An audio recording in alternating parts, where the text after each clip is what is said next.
Caros irmãos em Jesus, que o Mestre nos abençoe com sua paz.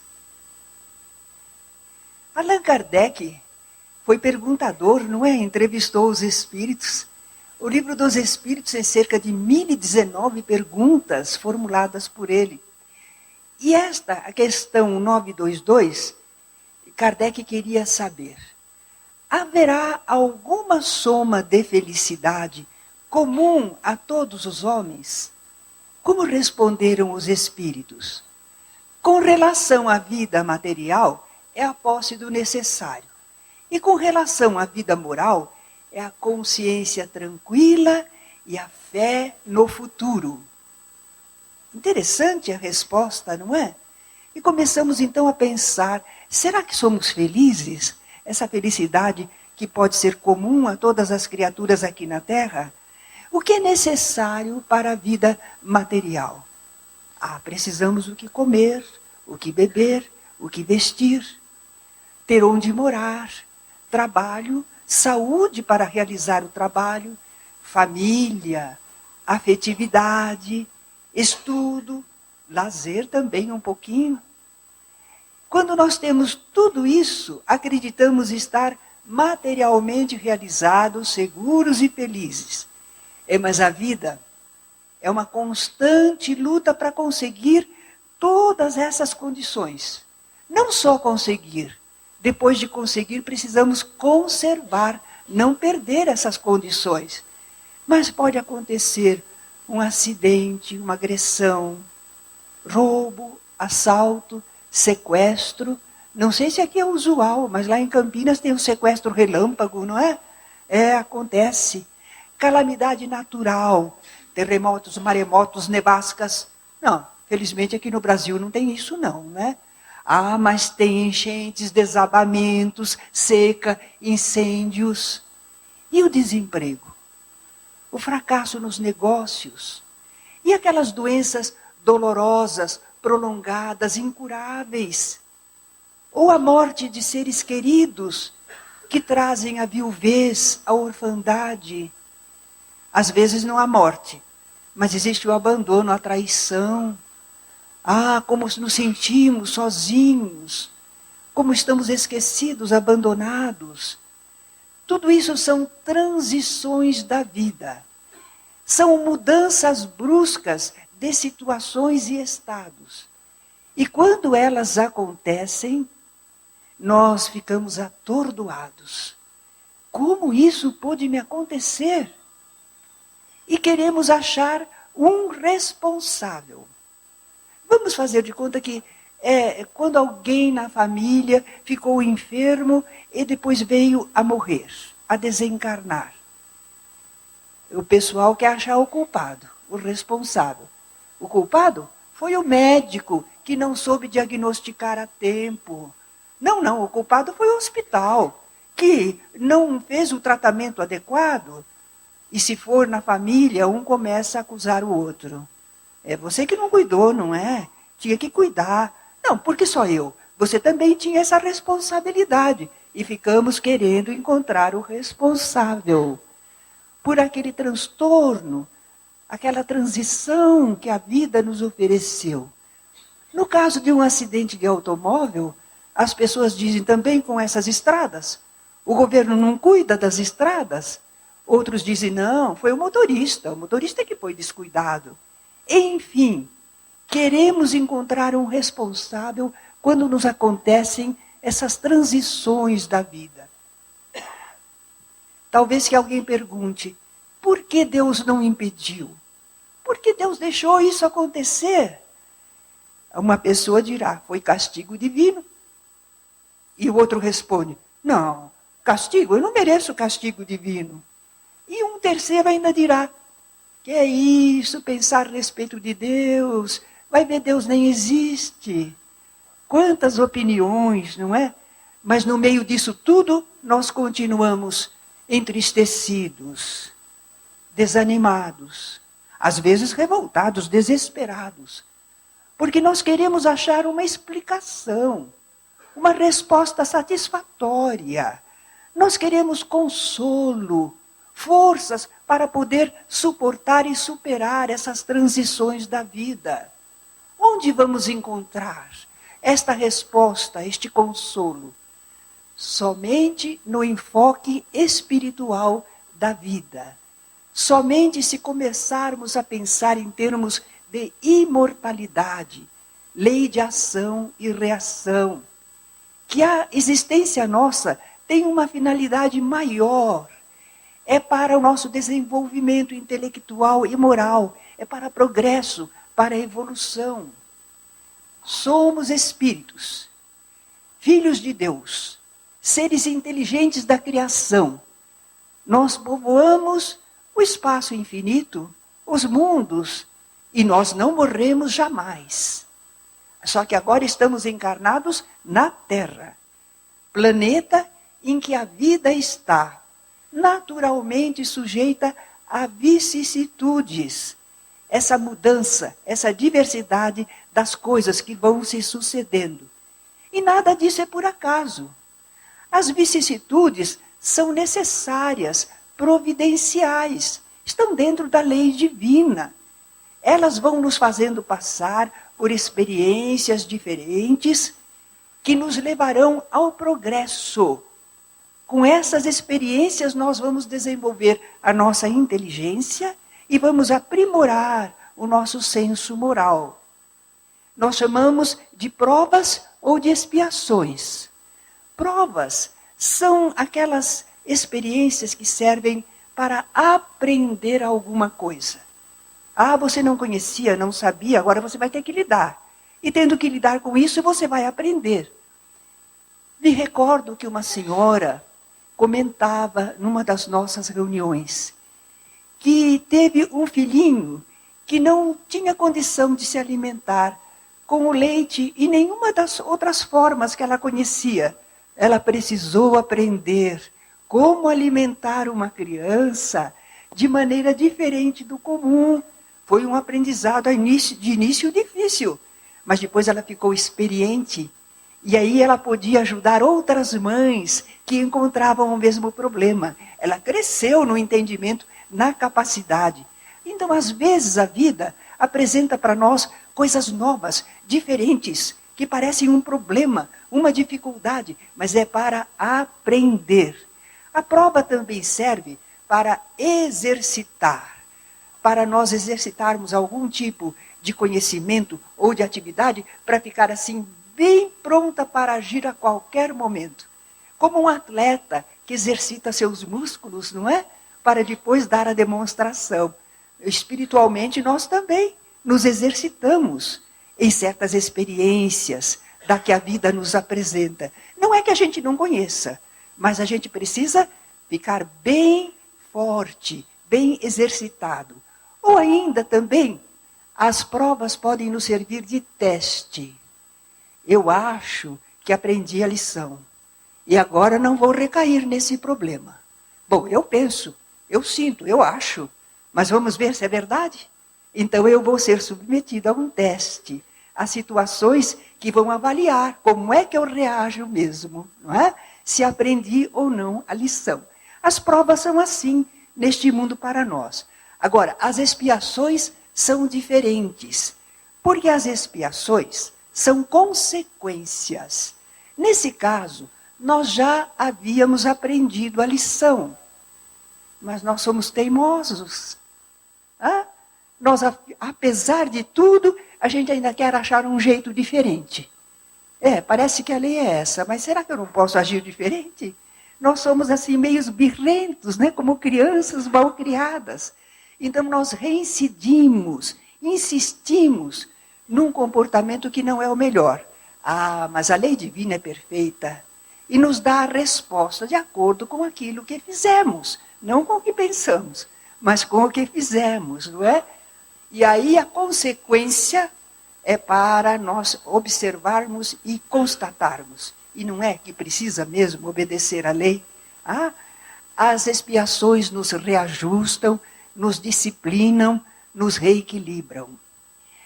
Tanto assim são importantes essas vicissitudes da vida, que às vezes até são promovidas pelos bons espíritos em nosso favor.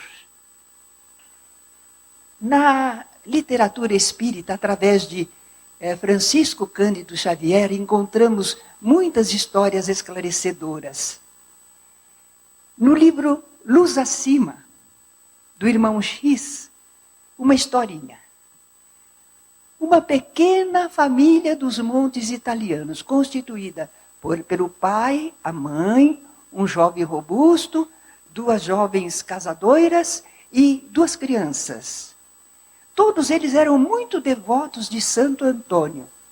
Guardavam sua imagem, lembravam-lhe o nome com louvores e também faziam pedidos ao santo, não é? Claro, o santo pode nos ajudar. Então, a propósito de tudo, eles faziam petições a Santo Antônio. O pai sofria de reumatismo. Ai, meu Santo Antônio. A mãe tinha enxaquecas. Ai, meu Santo Antônio. As jovens que queriam casar. Ai, meu Santo Antônio. O jovem tinha seus desatinos de rapaz. Meu Santo Antônio. E tudo eles pediam a Santo Antônio. E o santo recebia com bondade os louvores e as preces. Procurava atender os pedidos. Sim, porque às vezes nós não percebemos isso, não entendemos. Porque afinal de contas, esses santos famosos, não é? Quanto pedido que eles devem receber. Mas eles não trabalham sozinhos, trabalham através de uma equipe espiritual, seus colaboradores. Assim, Santo Antônio atendia, procurava atender os pedidos. Mas um dia o santo reparou que daquela família nunca ele recebera um pedido de trabalho. Então ele ficou curioso. E, em espírito, invisivelmente, ele foi visitar a família pessoalmente. Chegando lá, ele perguntou ao encarregado espiritual daquela região como era a família. E ele foi informado e ficou a par de tudo. Ninguém na casa possuía um trabalho certo, convenientemente remunerado. Não? E como é que eles sobreviviam? À custa de uma vaca que eles possuíam e que era guardada no quintal. O pai se dizia doente, então ele colhia capim para alimentar a vaca. A mulher e as 2 crianças cuidavam da higiene do animal, limpavam o estábulo, escovavam a vaquinha. As jovens faziam a ordenha e o moço levava o leite à vila para vender. Era assim que eles sobreviviam. O Santo Antônio observou a família, pensou muito como é que ele iria ajudar aquela família de um modo mais positivo. Depois ele se dirigiu ao estábulo, abriu a porteira e começou a tanger a vaquinha na direção de um precipício. E fez a vaquinha cair do precipício. A vaquinha morreu. Santo Antônio matou a vaca. Mas isso é um absurdo. Antiecológico. É só uma historinha. Não é um fato verdadeiro, não é? Mas o encarregado do local ficou surpreso com o que Santo Antônio fizera. Mas ele explicou. Muitas vezes, para bem amparar, é preciso retirar as escoras. E o santo tinha razão. Porque no dia seguinte, que mudança na família. Não tendo mais a vaquinha como sustento, todos pediam serviço para ganhar o pão. E com o trabalho digno e construtivo de cada um, a prosperidade legítima lhes renovou o lar, trazendo-lhes paz, confiança e alegria. Humberto de Campos, que é o autor dessa história do plano espiritual, ele termina dizendo: no mundo dos homens encarnados, quantos benfeitores espirituais são diariamente compelidos a imitar a proteção de Santo Antônio, retirar as escoras, não é? E a gente encontra isso também no Evangelho. Ao mesmo sentido, Jesus narra que certo homem tinha uma figueira plantada na sua vinha e foi procurar nela fruto, não o encontrando. Então disse ao encarregado: Há 3 anos que eu venho procurar fruto nesta figueira e não o acho. Corta! Porque ocupa a terra ainda inutilmente. Mas o encarregado respondeu: Senhor, deixa este ano, até que eu escave e adube. E se der fruto, ficará. Senão, depois a mandarás cortar. Reparemos na história da parábola. Um agricultor se propondo a revolver o solo parado. Não é para maltratar a planta, é para tentar reativá-la, para que ela venha de novo a produzir. Não estará aí o porquê de certas mudanças bruscas em nossas vidas?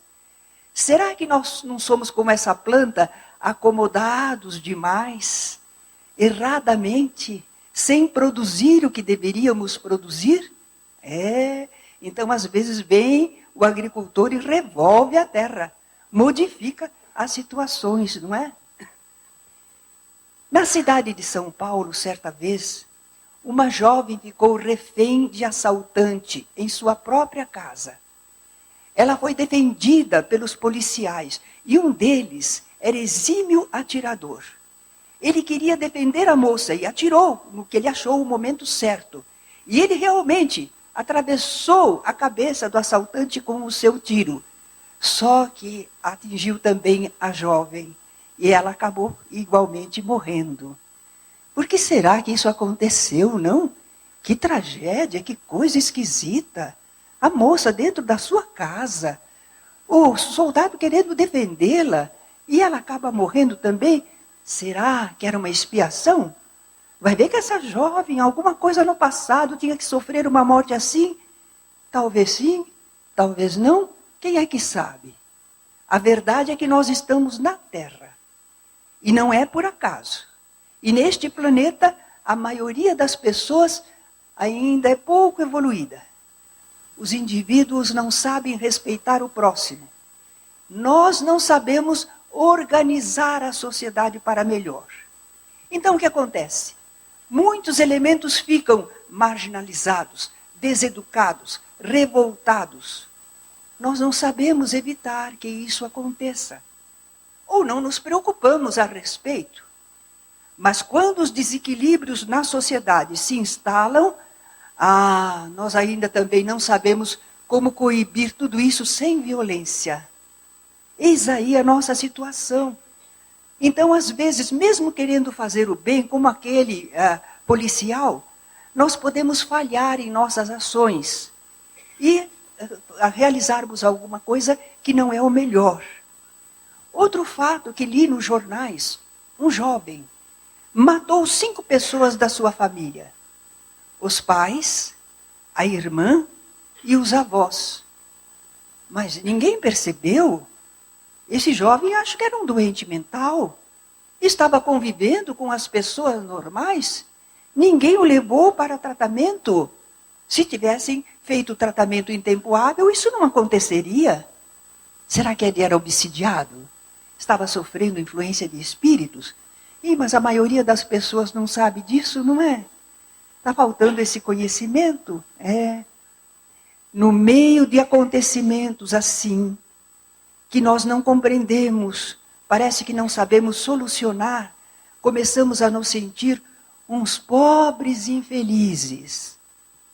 Na minha infância, eu pertenci à Igreja Católica. E eu me recordo do Salve Rainha, né? Que falava assim: degredados filhos de Eva neste vale de lágrimas. Mas a terra não é vale de lágrimas, né? É uma escola preciosa. Mas estamos sujeitos ao ambiente social terreno. Não é só para sofrer e suportar. Deus é sábio, é amoroso. Deus não é um carrasco, é um educador. Por que nós estamos neste mundo, nesta sociedade? É para aprendermos a agir com sabedoria e amor. É para organizarmos melhor a vida em nós e ao nosso redor. Com menos materialismo, menos egoísmo, menos imediatismo, menos inércia. Ah, nós temos que encontrar um jeito de vivermos harmoniosamente, favorecendo-nos uns aos outros. Um modo de viver na sociedade que traga para todos paz e progresso. É esse o objetivo da nossa vida na Terra. Mas enquanto não fazemos da Terra um mundo melhor, mortes imprevistas, repentinas, violentas, continuarão a ocorrer, causando impacto na opinião pública. Aliás, isso também a gente lê no Evangelho. Certa vez, isso está em Lucas, capítulo 13, versículos 1 a 5.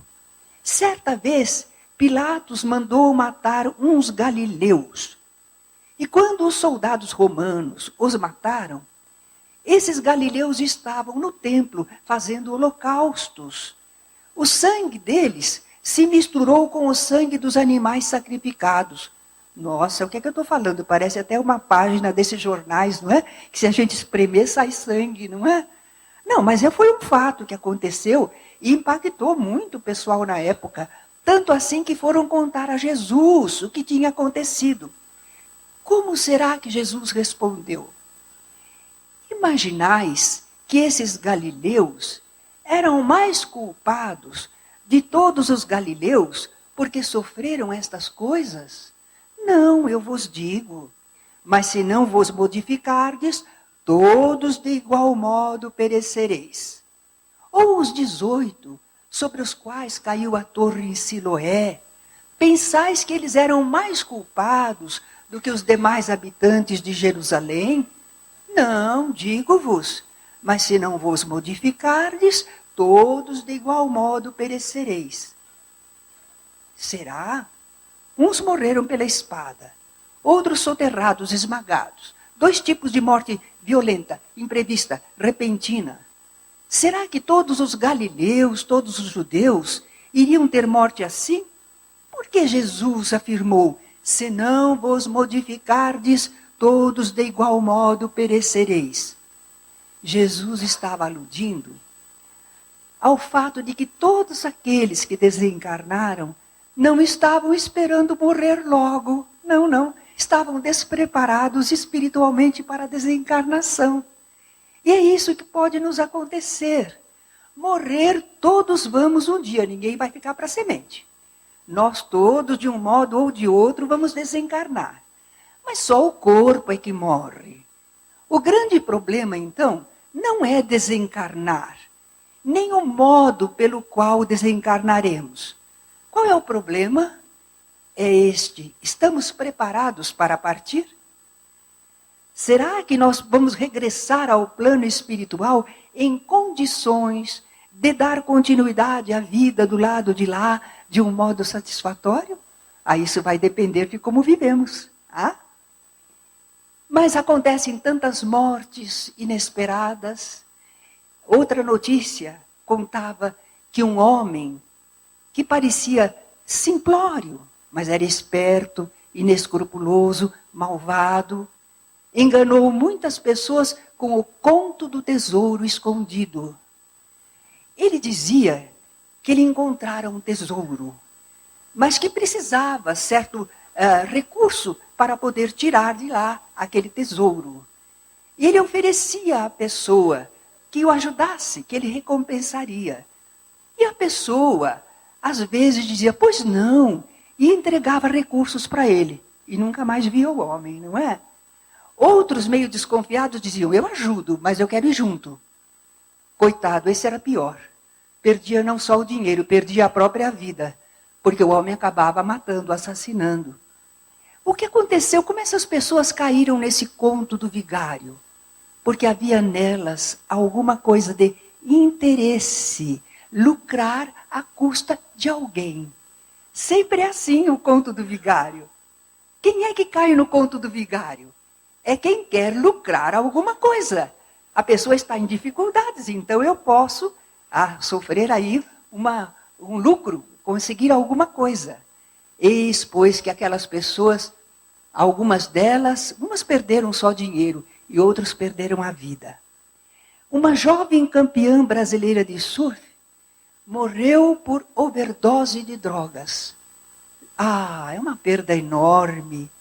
Um corpo jovem, saudável, uma vida pela frente e desencarnar por overdose de drogas.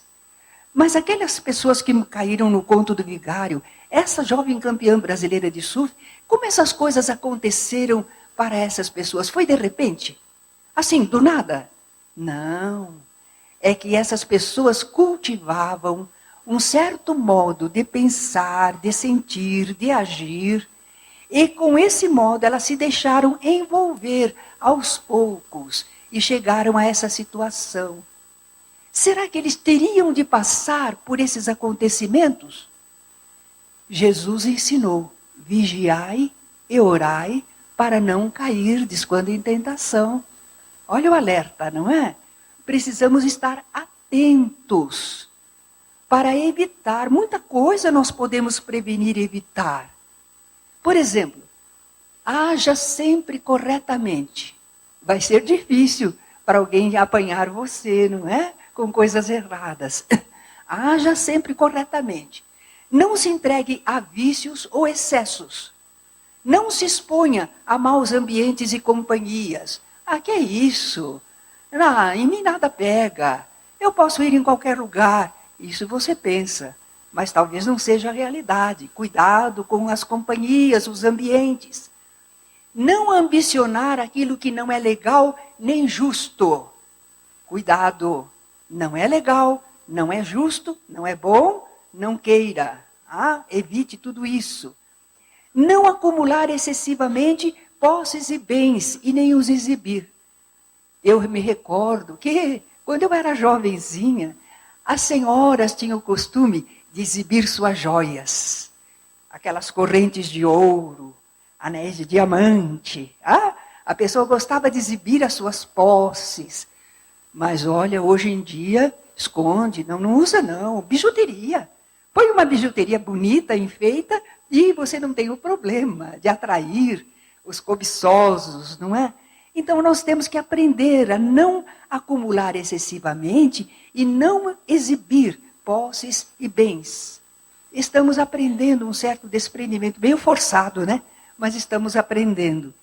Jesus também nos aconselha a sermos mansos como as pombas, prudentes como a serpente. Bom, manso como a pomba a gente entende, porque a pomba representa, ela não é ave de rapina, representa a mansuetude. Mas prudentes como a serpente? Ah, se a gente pensar, a serpente vive rastejando pelo solo. Se o solo trepidar, é que tem algum impedimento grande pelo caminho, e a serpente se esgueira. Ela é prudente. Nós, na vida, às vezes, não somos prudentes. Olha aquelas pessoas, não vigiaram, não estavam atentos, não souberam perceber, nem evitar. Não oravam, não elevavam o pensamento. Jesus fala, vigiai e orai. Distanciados da oração, não sintonizaram o mais alto. E nós somos assim, não somos prudentes. Às vezes alguém nos avisa, não cutuque onça com vara curta. Mas a gente vai, não é? Cuidado com isso. Não, para mim nada acontece. E nós somos imprudentes. Nós não evitamos certos problemas à nossa frente. Nós vamos com tudo, não é? E nos damos mal muitas vezes. Bem, misericordiosamente a vida continua. E do lado de lá, por exemplo, aquelas pessoas que foram enganadas no conto do vigário, que não souberam preservar a própria saúde, a própria vida, eles poderão se refazer e voltar a progredir. Os nossos votos para que do lado de lá da vida, os que se enganaram, estejam agora mais experientes, para na nova encarnação terem melhor resultado. Mas ante a adversidade, por mais tomemos cuidado, não nos isentaremos de todas as vicissitudes, porque na Terra nós já vimos, elas são necessárias, naturais, providenciais. Então, se nos acontecerem, que fazer? Dizem que 2 rãs caíram em latões de leite. cada uma num latão de leite. É história, não é? Mas é interessante, vamos aprender algo. Uma delas disse, que tragédia, que infelicidade, e se deixou afogar.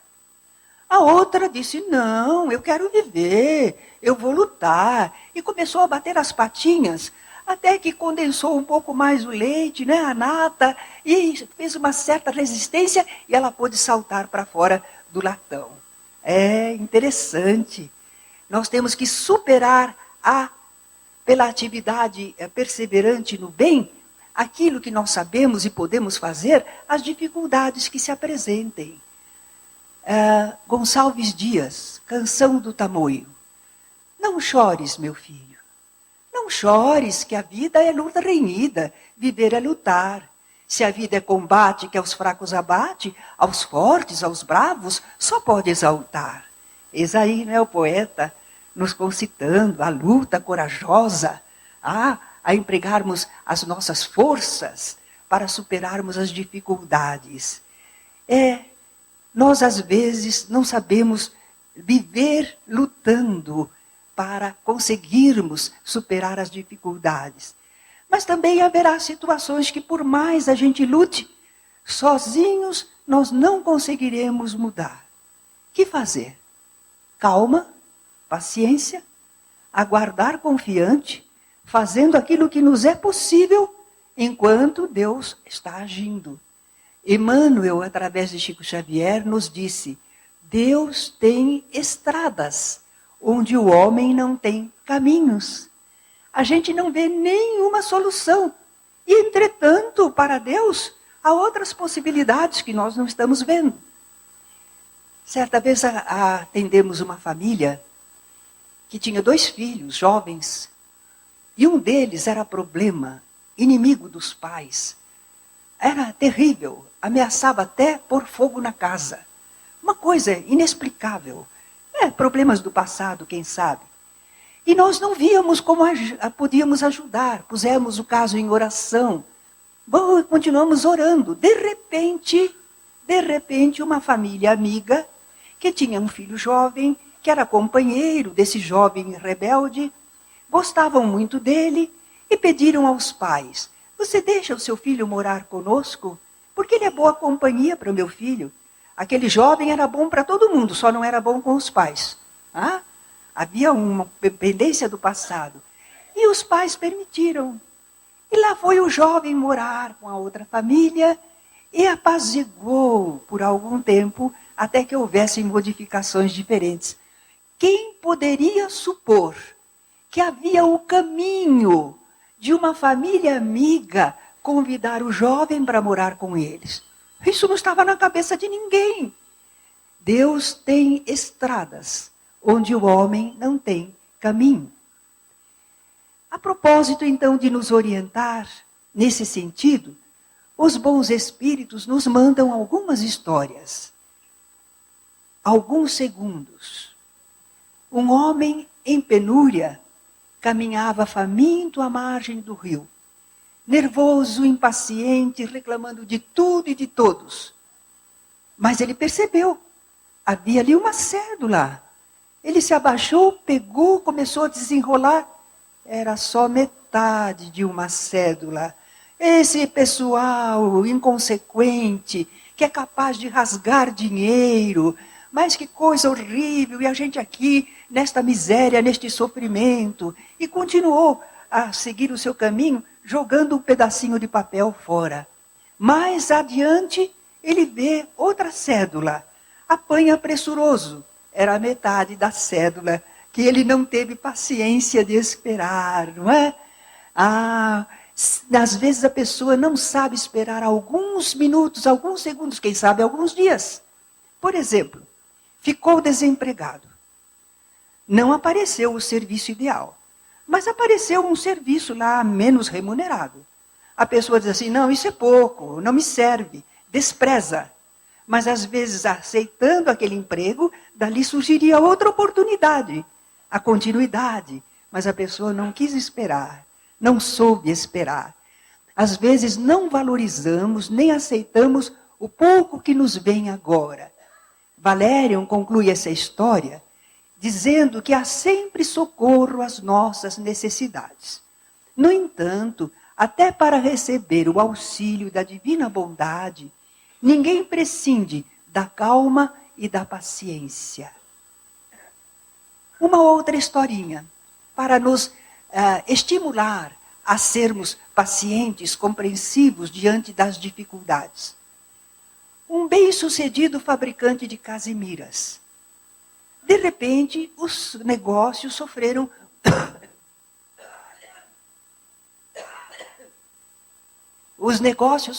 uma retração.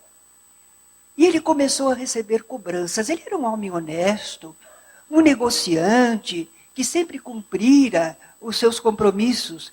Mas agora veio a carta de cobrança, advertências, ameaças de escândalo. Ele não aguentou. Ele fez uma carta explicando que ele estava insolvável e disparou um tiro no crânio. Suicídio é falta de fé, de submissão às leis divinas. Vai ser condenado eternamente? Não, Deus nos conhece, sabe das nossas dificuldades, mas consequências houve. Ele passou 30 anos sofridos em zonas sombrias de purgação no plano espiritual.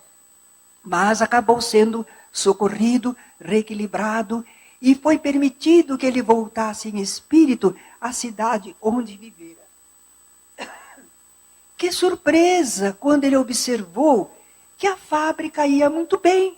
Filhos e netos davam prosseguimento aos negócios. Como se dera esse milagre? Ele ficou sabendo que 5 dias depois do seu suicídio, grande modificação acontecera na situação do país. O estoque de casimiras que ele tinha acumulado foi muito valorizado. Então, a bondade de Deus não falhara. Ele apenas não soubera esperar. Tudo bem, às vezes a gente espera.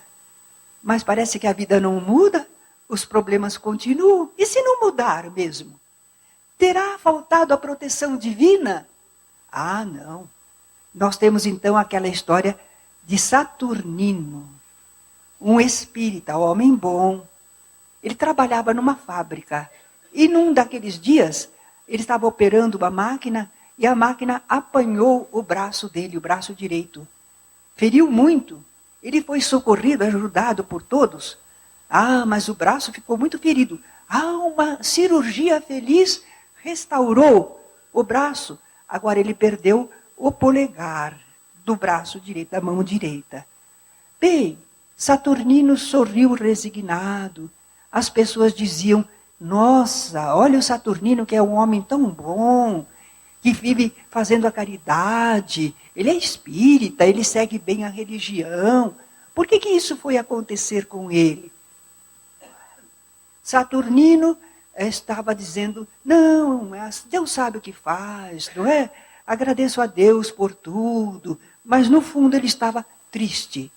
No centro, na reunião, um espírito bondoso explicou para ele que ele não tinha razão de se sentir assim. Porque numa encarnação anterior, 80 anos atrás, ele fora um poderoso sitiante do litoral brasileiro. Certo dia, um pobre empregado enfermo não lhe pôde obedecer às instruções. E ele então, com as próprias mãos, obrigou aquele empregado a triturar o braço direito no engenho rústico. E até agora, lá no plano espiritual, antes de encarnar, ele guardava aquela impressão do sangue do homem gritando. Ele não se perdoava. Aquele homem até o perdoou, mas ele não se perdoava. Aquilo incomodava profundamente Saturnino. Então ele implorou uma nova existência, na qual ele teria uma situação humilde, iria trabalhar e perder esse braço mais útil. Porém, como Saturnino fizera uma vida de correção, de serviço ao próximo, ele teve um merecimento espiritual. E aquela prova que ele pediu, aquela situação dolorosa, aquela consequência, se fez mais suavizada.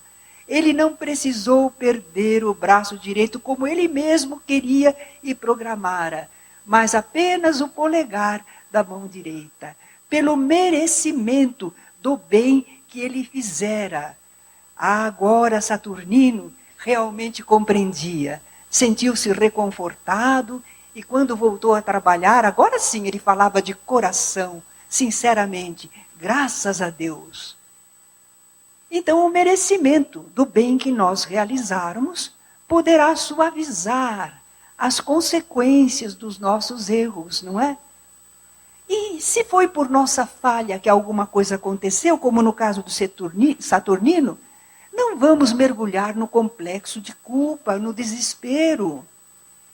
Uma artista da televisão bem conhecida, acidentalmente, ao manobrar o carro na garagem, atropelou um dos seus filhos, matou um dos seus filhos. Que drama, que coisa sentida. E agora, ela vai ficar chorosa, descontrolada para o resto da vida? Não, é preciso seguir adiante, encontrar forças, compreensão para se perdoar a si mesmo, entender que nós somos seres ilimitados, que falhamos às vezes. Como trataríamos um amigo que errou? Se o amigo errou, a gente diz, está vendo? Eu disse para você, não devia fazer assim, você sempre faz coisa errada. É assim que nós agimos com um amigo? Não. A gente sempre procura atenuante, estimular o amigo. Vamos fazer isso conosco mesmos, quando errarmos. Quando nós errarmos, vamos nos perdoar, vamos nos ajudar. Porque os maus espíritos é que nos acusam, mexem conosco, nos agridem mentalmente. Os bons espíritos dizem, calma, coragem, vamos recomeçar, vamos recompor. Assim falam os bons espíritos. E nós, às vezes, nos deixamos atormentar por nós mesmos ou por maus espíritos. Show! Vamos mandar tudo isso embora e vamos conservar os bons pensamentos, de bom ânimo, de recuperação, não é? Mas se foram outros que causaram o problema para nós? Não, não fui eu que causei, não. Foi outra pessoa. Perdoe. Não dá para perdoar ainda? Então esquece, não pensa nisso. Não é? Pelo menos é o que nós dizemos para alguns espíritos, que se comunicam querendo se vingar. E aquilo não é bom para eles, os prende. Eles precisam se libertar. Naturalmente, que a gente sabe que nem nós, às vezes, conseguimos perdoar, e a gente fica falando para o Espírito, perdoa, perdoa. Ele não consegue. Então vamos dizer, não pense nisso. Esqueça por agora essa pessoa. Cuide de você. Vamos ver o que é possível fazer, não é? Então é um meio de nós nos ajudarmos uns aos outros. Rancor, desejo de vingança, nos prendem. E nos prendem a quem? A pessoa que nós não queremos bem. Porque o amor é assim, nos prende a pessoa que nós queremos bem. O ódio também prende, mas a pessoa que não queremos bem. Deixa esse ódio para lá, liberte-se, não é? Então, mais uma historinha dos amigos espirituais. Um homem conversava com seu amigo. Minha infelicidade começou quando o meu sócio conseguiu furtar-me quase tudo que eu possuía. Foi um terrível desastre. E o amigo atento respondeu, mas podia ser pior. Ele não gostou da resposta do amigo, mas continuou contando. Conseguindo estabelecer de novo com pequena loja. No entanto, meu único empregado ateou fogo a tudo depois de me roubar. Podia ser pior. O azar não ficou aí, pois quando me viu sem qualquer recurso, a esposa me abandonou, buscando aventuras inconfessáveis. Mas podia ser pior. Depois disso, minha única filha, que ainda se mantinha ao meu lado, ouviu as insinuações de um homem que a seduziu, desprezando-me com amargas palavras. Podia ser pior. Meu irmão, única pessoa que ainda me dispensava proteção e carinho, foi assassinado por um malfeitor que escapou à cadeia. Mas podia ser pior. 2 ladrões me acabam com os negócios. 2 malandros me acabam com a família. e um assassino me acaba com um único irmão. Que podia ser pior? E o amigo então explicou. Podia ser pior, sim. Podia ser você o autor de tantos crimes. Entretanto, cá está você, conversando comigo de consciência purificada e mãos limpas. Porque nós podemos sofrer de outros aquilo que nos fazem. Mas isso, de algum modo, é trilhar o caminho que Jesus transitou. Jesus também sofreu com as pessoas, não é? Agora, se nós fazemos sofrer aos outros, isso é outra coisa e muito pior. Porque nós aprendemos com Emmanuel, melhor ser vítima do que algoz. A vítima, ela está livre de culpa e ela tem todo o amparo divino no seu sofrimento. Agora o algoz, esse ainda vai enfrentar as consequências. Ele está acarretando para si mesmo os problemas. Vicissitudes da vida. Transições inesperadas, dolorosas. Será que nos atingirão? Não nos inquietemos. Não nos aflijamos desnecessariamente, antecipadamente. Jesus disse certa vez, basta a cada dia o seu mal. Nós às vezes acumulamos muitos problemas juntos. Não, cada dia tem o seu problema, a sua dificuldade. É difícil viver um dia? Não é. Então calma, dia por dia, não é? A mulher lava a louça do café da manhã, a do almoço, a do jantar e de algum lanchinho, de alguma refeição que houver, louça, louça, louça, louça. Se ela pensar na louça toda, não é? Ela fica atordoada, se sente cansada. Não, ela não pensa uma de cada vez. Assim também, vivamos um dia de cada vez. Os psicólogos nos dizem que nós não devemos querer atravessar a ponte antes de chegar lá. Porque conta-se que um homem recebeu um encargo de transportar algo e teria que passar por uma ponte. E ele ficou pensando, aquela ponte está velha, aqueles toras lá devem estar carcomidas. De repente eu vou atravessar a ponte e a ponte cai. Ou então, olha lá, parece que vem chuva, de repente vai inundar lá o rio, vai transbordar. Quando eu vou chegar lá para atravessar a ponte, nem enxergo onde a ponte está embaixo d'água. E lá foi ele pelo caminho pensando uma porção de coisas. Quando chegou lá, a ponte estava perfeita, o rio abaixo, tudo em ordem. Mas quando ele sofrera pensando pelo caminho, como se angustiara inutilmente. Então nós não devemos atravessar a ponte antes de chegar nela, não é? Mas estejamos espiritualmente preparados para que, se acontecerem essas transições da vida, nós saibamos como enfrentá-las. Muitas delas nós evitaremos se usarmos vigilância, oração e mantivermos uma conduta digna e fraterna. Aquelas que forem inevitáveis, nós vamos enfrentar com calma, paciência, coragem, esforço perseverante no bem, adquirindo ao mesmo tempo merecimento. Quem aqui conheceu a história de Jerônimo Mendonça? Por favor, quem conheceu? Só! Então eu vou contar rapidinho. Jerônimo Mendonça era jovem, ao redor de 19 anos, saudável.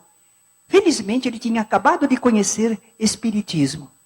Uma doença apareceu nele, se revelou. Uma doença que seria dolorosa, deformante e que acabaria colocando o Jerônimo Mendonça numa maca. E não podia, ficaria cego e imobilizado.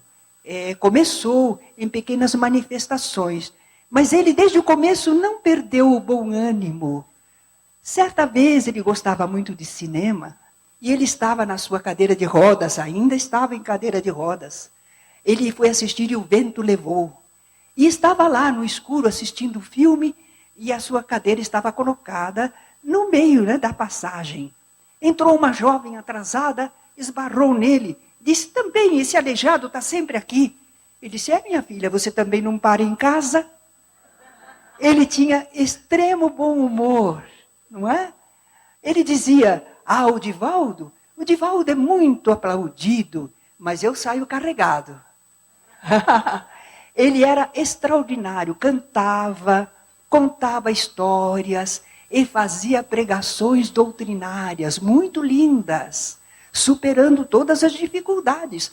Porque ele foi lá no Centro Allan Kardec nosso, ele estava no palco, uma certa horinha precisou fechar as cortinas, atenderem a ele nas suas limitações, e depois ele continuou a palestra. Os médicos diziam, sua pressão está entre 20 e 0, não se mexa.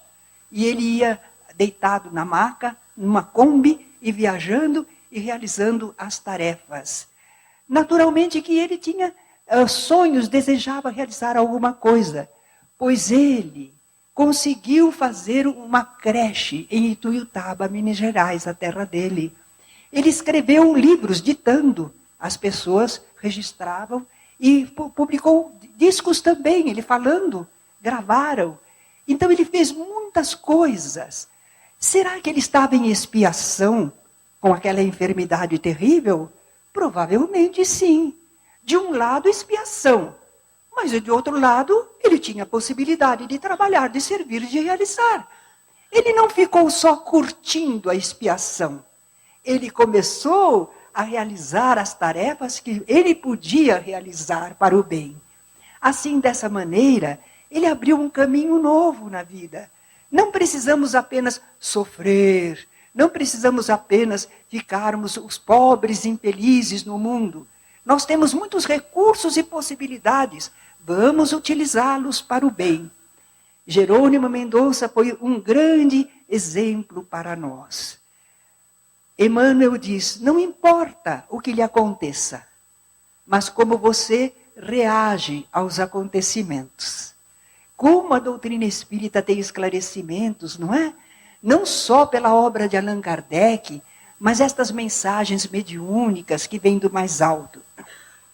Nós, às vezes, aqui na Terra, julgamos que algo é uma desgraça, mas às vezes é uma limitação, é uma bênção de Deus, é uma oportunidade. É isso que Delfina de Girardin, no Evangelho segundo o Espiritismo, nos fala. Que para avaliar de um acontecimento, a gente precisaria estar olhando do ponto de vista espiritual. A significação que aquele fato tem. Somos espíritos imortais, estamos encarnados na Terra, que é um planeta de provas e de expiações. A soma de felicidade que podemos desejar, que é comum a todos os seres humanos, como é que os espíritos disseram? Com relação à vida material, é a posse do necessário. Eu acredito que a grande maioria de nós tem a posse do necessário. Mas com relação à vida moral, é a consciência tranquila e a fé no futuro. Como podemos ter uma consciência tranquila? Cumprindo os nossos deveres. Como podemos ter fé no futuro? Com o conhecimento espiritual, quanto à nossa origem, natureza e destinação. Se tivermos a consciência tranquila e a fé no futuro, pode ser que materialmente nos falte algo necessário. Pode ser que momentaneamente estejamos privados daquilo que nos parece bom, mas ainda assim nós teremos em nosso íntimo a felicidade moral. E o que faltar no momento, a continuidade da vida refará, ofertará aqui ou no além. Ante as transições da vida, ajudemo-nos mutuamente. Haverá mais superação ou suavização das dificuldades. Por isso mesmo, Allan Kardec colocou como um dístico na doutrina espírita: fora da caridade não há salvação. Se fizermos caridade, nos tratarmos com caridade, todos nós teremos o sentimento de que no momento da dor, no momento da dificuldade, nós encontraremos amparo, alívio. Trouxemos uma pequenina canção que me foi inspirada num momento que me parecia assim, de angústia, de sofrimento. Eu pedi para distribuir. Estamos distribuindo? Ah, sim, já estão distribuindo lá embaixo. Eu vou cantar, e depois, se as pessoas gostarem e quiserem, as que sabem cantarão comigo. Ótimo. Ah, então deixa eu vir aqui para o lado.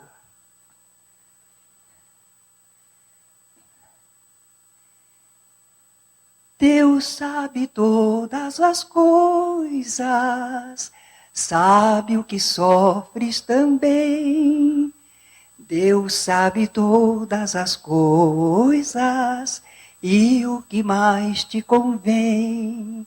Na vida tudo são bênçãos, basta a gente entender que Deus sem necessidade não deixa um filho a sofrer. Por isso segue confiante, não chores o que passou, pois que talvez mais adiante tenhas o que a alma sonhou. Se sofres, guarda a paciência, segue servindo no bem. A quem prossegue confia, algo de bom sempre vem. A quem prossegue confia, algo de bom sempre vem. Eu agora vou pedir a vocês que nós cantemos juntos, não é? Vamos lá. Deus sabe todas as coisas, sabe o que sofres também. Deus sabe todas as coisas e o que mais te convém.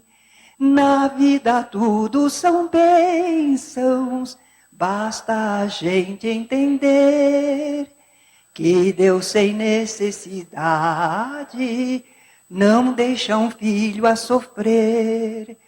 Por isso segue confiante, não chores o que passou, pois que talvez mais adiante tenhas o que a alma sonhou.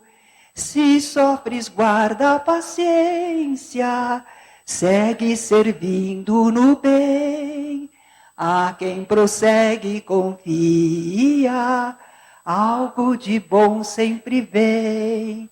A quem prossegue confia, algo de bom sempre vem. Meu agradecimento a todos e muita paz.